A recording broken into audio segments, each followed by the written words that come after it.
Hey everybody, welcome back. So we are finally getting into the last section of our planner. That is the calendar section. So congratulations, you've made it this far and you are getting your calendar for the year set up now.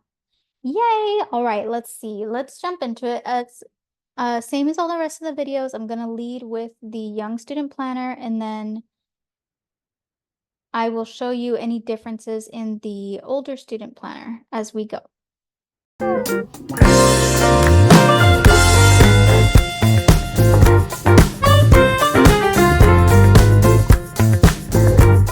Okay, so when you turn the page, the first thing that you're going to see in the calendar section is a 2-year calendar. Currently, as of today, that would be 2024 and 2025. So you've got all the calendar months and the days laid out here for your quick reference. And then, of course, as the years go, these the years will change to be appropriate for the time. But as of today, that's what's in there. Then when you turn the page, the first page that you see after that is the academic year. So you can put your year here, 2024 to 25 academic year, and you have a long grid calendar here essentially. So across the top, you'll see you have the months right across the top here. So up to 12 months again, because this is usable for even for those who do homeschooling year round. But what you're going to use this for, this is your school calendar. So you're going to make note of any breaks, vacations, holidays, times off, things like that. So you can at a glance get a full page overview of your school year. You can count if you're in a state where you're homeschooling and they require you to do a certain number of days a year. You would most definitely use this school year calendar to make sure that you're counting up all of your schooling days to make sure you meet your requirement with your breaks built in. So that's what you would use that for. You get a quick view of your breaks and days off. Then you have the year at a glance. Sorry, the academic calendar is in both student planners as well. Also in both student planners, the next page is the year at a glance. This page is a lot of fun and you can use it completely different from home to home. Of course, everybody probably has their different ideas of how they would like to utilize this. Let me show you what I did with mine in my parent planner. I just utilized this page in my parent planner at the end of last school year when like all of the things were fresh in my mind and I really wanted to just start getting some ideas down. I used the year at a glance in my parent planner for that purpose. And let me just show you. So what I did, I marked my 24 to 25 school year and then I put the months across the top. That's what the big boxes are for. You're supposed to be able to put the months in them. And then what I did was I recorded the weather in the different months because I wanted to keep that at the forefront of my mind. We do, where we live, have some extreme weather months that really dictate what we can and can't do in certain months. And so I wanted to make the best use of our time this coming school year and make sure that we're getting outside when we can be outside, and that in the months where we're kind of stuck indoors, that I have some fun, like science experiments planned or something like that, to make, like I said, the best use of whatever our restrictions were for the school year. So essentially what I did was I wrote down any major events that were happening in certain months, whether they were for school or if they were spiritual events, like we have conventions and assemblies in certain months, and we also have like different community service things that we do in different months. So if you have holidays that you celebrate and you want to include those here, um, different things like that. So major things that happen in each of the months that really dictate how much time we have to do things. and then also the weather. So I noted that on each of the months, and then I kind of just looked at where the gaps are and thought about, okay, for sure I want to implement certain things. So let me make sure that in this month I put in that field trip to go to that one place because this is the perfect month for that. And there's not a lot going on, and it's an indoor field trip, and we're going to be stuck inside in this month. So, you know what I mean?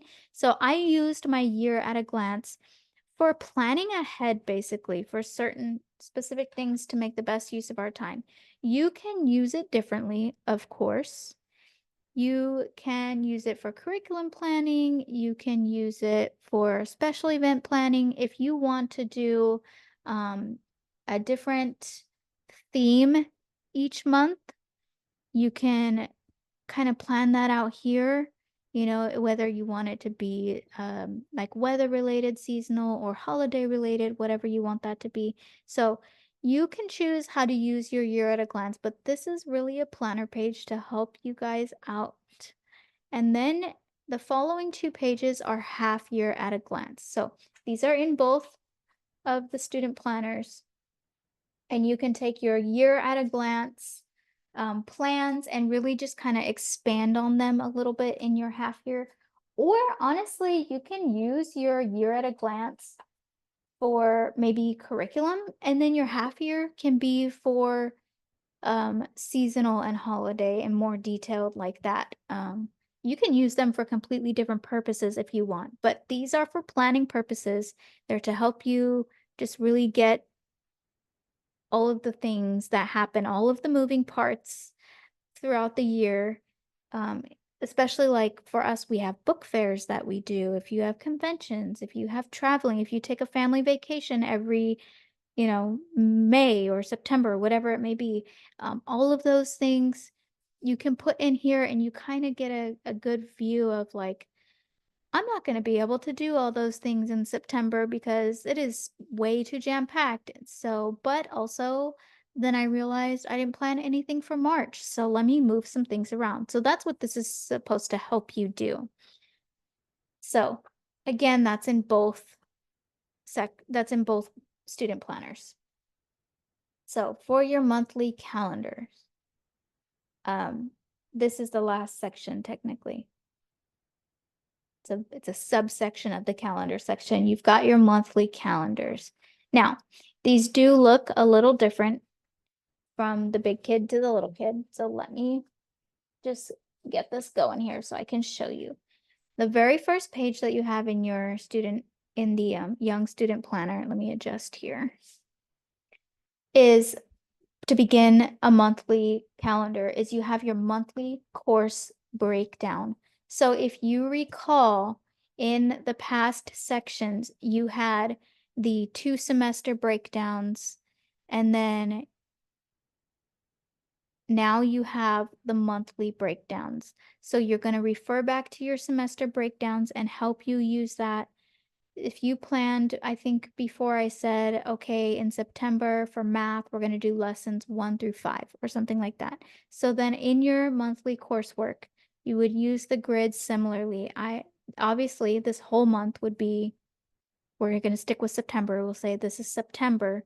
And so maybe you might go week 1, 2, 3, 4, 5, right? And maybe put the dates for the weeks, the corresponding weeks. And then you might put your subjects across the top, or vice versa. And then you would list, okay, for math, in week 1, you're going to complete lesson 1 and 2. And then in week 3, you'll do lesson 3. And so essentially what you're doing is you're breaking down the coursework even more so into manageable pieces. Now, you have the option to kind of do this completely ahead of time for the entire school year. You can just go month by month and break it down. Or you can do 1 to 2 months at a time. Especially if you're a homeschooler, you often find that you slow down in certain sections, and then other sections are faster than you anticipated. And so things don't exactly line up perfectly. So you definitely have the option to do only 1 month at a time. You can still refer to your semester breakdowns that were at the beginning of the book. to help you keep a guideline of where you might want to be from month to month in order to complete a curriculum in a school year, if that's your goal. And that will give you an idea as you're working and you go, okay, well, we only got to lesson 4, so we need to speed it up a little, or whatever the case may be. So you definitely have the option to plan for the entire school year ahead of time and go from month to month and put in the coursework for the entire school year and plan it, pace it out that way. Or you can do 1 month at a time, and maybe you'll have a monthly meeting with your kids and you will set out the pacing based on how far you got each month and make adjustments as you go. So that's up to you, but that's what this first sheet is for in your monthly calendars. It is the monthly course breakdown. And so this helps your students to know what's expected of them from week to week. So at the bottom of that, you also have the goals tracker. If you recall, I'm a little blurry here. One second. Oh, that's better. If you recall, we talked about goals.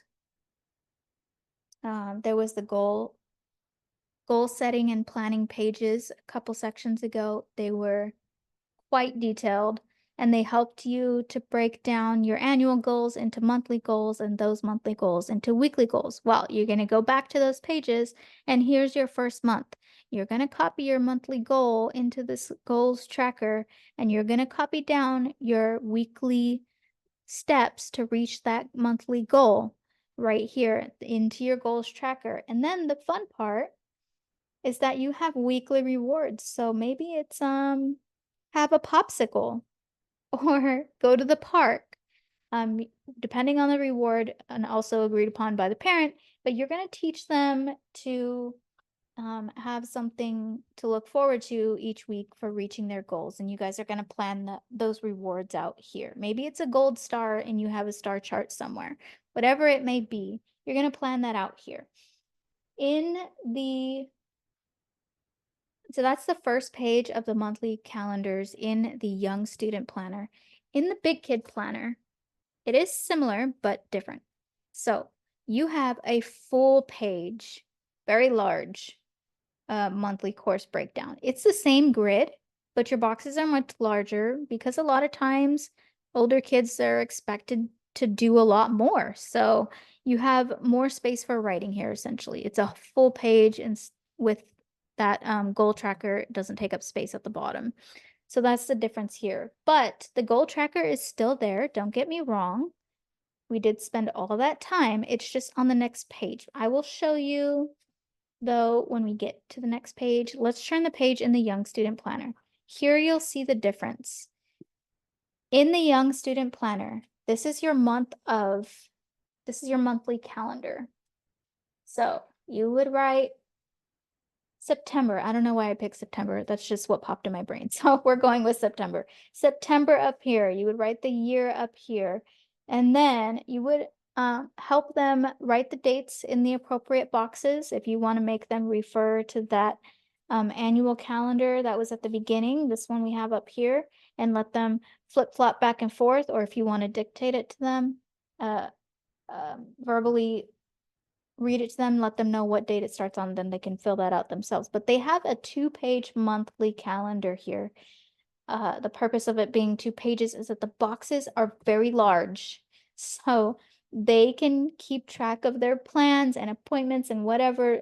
They can write that in here themselves. There is space because, at the young age, the writing is very large and it needs the added space. So they have the 2-page planner or 2-page monthly calendar to give them that space they need. A fun thing on the side of it that is for, the student and the parent, you've got this little notes section if you ever need, everybody always needs a notes section. But the cool part is you have this planning essentials. So you've got a little space to write out if you have enrichment or extracurriculars, field trips and outings, supplies and resources needed. Perhaps this month you're going to do a science unit that calls for a certain science kit. Well, you're going to make notes of whatever supplies you need for that experiment here. So this is helping you to get ready for your lesson planning and such ahead of time and kind of look into that as you get into your month and you plan out your month. Same thing with field trips and outings and any enrichment extracurriculars, community involvement. You can write any special dates. You're going to use your monthly planner accordingly. The difference with the big kid student planner is that their monthly calendar is only a 1-day sheet. So the boxes are slightly smaller. And then you just have this notes section on the bottom. But what is quite larger is their planning essentials section. It is a half page on the next page right next to their monthly calendar. And they've got space here for enrichment, field trips and outings, supplies and resources needed. Sometimes you've got ones who have little side jobs or side gigs and businesses they're starting. And they need to start thinking about their planning essentials for this month. What do I need to make sure I include in my monthly calendar? They have, science camp and other things that they're doing, maybe whatever they've got going on, community service. There's a bigger space because bigger kids usually have a little bit more going on. And then their goals tracker is the second half of that sheet. And it looks the same as the one from the young student planner. You're going to put in your monthly goal here that from your goal planner pages in the previous sections. Then you're going to put in your weekly steps here. The difference here is you have a little space that says strategy. So if you need to make some notes on some strategy and how to keep up with your step by step, your week to week goals, maybe you need to put that here. And then your weekly rewards, same thing, because we want to reward ourselves even for the small accomplishments. So that's the difference with the big student planner. Now, let's get into the juicy part of the week to week planning. Excuse me, sorry about that. Being all kinds of noisy. Okay. This is your weekly layout, okay? You can kind of see, there you go, a full 2-page view, pretty decent there. This is your weekly layout in the Young Student Planner. As you can see, it is pretty simple, but that's intentional because young students, first of all, they have less to keep track of, and second of all, they can only keep track of so much, so we need to keep the page simple and easy for them to manage. So on the first page, you've got the week of, so they can put the dates here for what week is it, and then they have the weekly goal. So they're going to go right back to that goal planner section that they made on their monthly calendar. What was that first week goal? They're going to plug it in to right here. Okay. And if you want, they could even make a note of the reward that they'll get if they reach their goal that week. Okay. Then you've got tabs across the top. There are 5 of them. And you've got boxes going down the side. You have 6 of them. So you can do days of the week across the top and subjects down the side, or you can do vice versa. You can make this, it's unlabeled so that it is customizable to the family and students' needs. So this doesn't necessarily need to be just subjects. This can say maybe 2 boxes are academic and 1 is spiritual and 1 is chores. Whatever is helpful, you guys can use that accordingly. Then maybe 1 says tutoring, I don't know. Then you have on the second page, you've got your act of kindness. So remember we had that grid that we showed. They're going to pick something or think of their own, and they're going to put that in there with the goal of um, performing that act of kindness this week. And then as a parent, when you review their week with them, you can give them a little star or smiley face or whatever if they actually did do it. Maybe in the note, so there's a notes section here. Maybe in the notes section, the parent can make a note about a little story of how they perform their acts of kindness, because don't forget, this is also a portfolio and you get to see all the amazing things that your kids do throughout the years. And then you have your life skills. So back in that extras section, we talked about all the personal development and the hard and soft skills, all of that. There's a huge comprehensive list of developmental skills. You can choose one from there or come up with your own, but you will also put that down for the current week, decide what your life skill is that you're going to be working on, and then again, you can list a reward or the parent at the end of the week, you can review with your student their progress and whatnot, and maybe put a little gold sticker on it or something. But this is the young student planner weekly planning page layout. And then for every month, you have 5 weeks, which you may or may not need to use them all, but they are there because it is an undated planner. So that gives you flexibility. And then you have a next month, and every month the little background is a different color. It changes from month to month. So this one's white, as you can see, there are 4 weeks, or excuse me, 5 weeks. The next one is green. So hopefully that just helps them. And then there's a little tab here, and as the months go, the tab moves down the page and then starts over again. So you can write the month here, or you can put a sticky note here just as like a tab for they can easily quickly flip to whatever page they need for the current week. Um, or you could put the dates here. You can use this tab however you like. You can see down the side of the pages, you can see that every month is a different color and they change. So this is also designed to help them easily find their spot in their planner or notebook if they don't have a bookmark or a sticky note set in there. The different pages, they can go, oh yeah, it was in the black. So it will help them to easily find the week that they were on. So that is the weekly layout for the young student notebook. Let me show you how it changes in the big student planner. So in the big student planner, it is definitely different.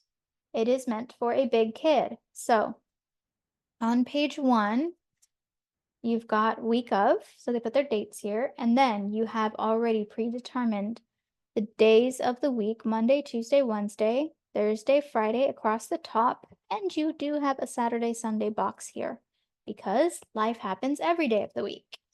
But the difference is now you have, let me scoot this over just a little more. You have 5 sections here that you can label them, title them, however works for your student and your family. You've got little check boxes. So maybe this says math, and then you write the math, they write the math assignment, they check it off when it's done. Maybe this says period 1, period 2. Maybe this says these 2 are academic and this one is chores. So you can choose to use these boxes however. Then underneath those boxes, you have a scheduler. Big kids are learning to manage their time. So this is especially helpful for homeschoolers and whatnot. They use their scheduler. They will know from the top of the page all of the things expected of them this day, and they need to plug that into their scheduler. What is their plan to get these things completed? You have time blocks that are color coded if you so choose to make your schedule that way. Early morning, afternoon, late afternoon, and evening. However, you want to talk about that, but maybe you say early morning is your time to do your morning routine, morning chore, and silent reading, right? And so they know that they need to put in those things into that time block. If you choose to set your schedule in a time block manner, the colors are there to help you designate that. If not, it's fine. Ignore the colors, and you have from 6 a.m. until 8 p.m. for them to schedule all the things. And if they have appointments, maybe they have an appointment with a guidance counselor, they have a check-in with a resource teacher, they have tutoring, they have soccer practice, whatever it is, they need to put those things in their scheduler.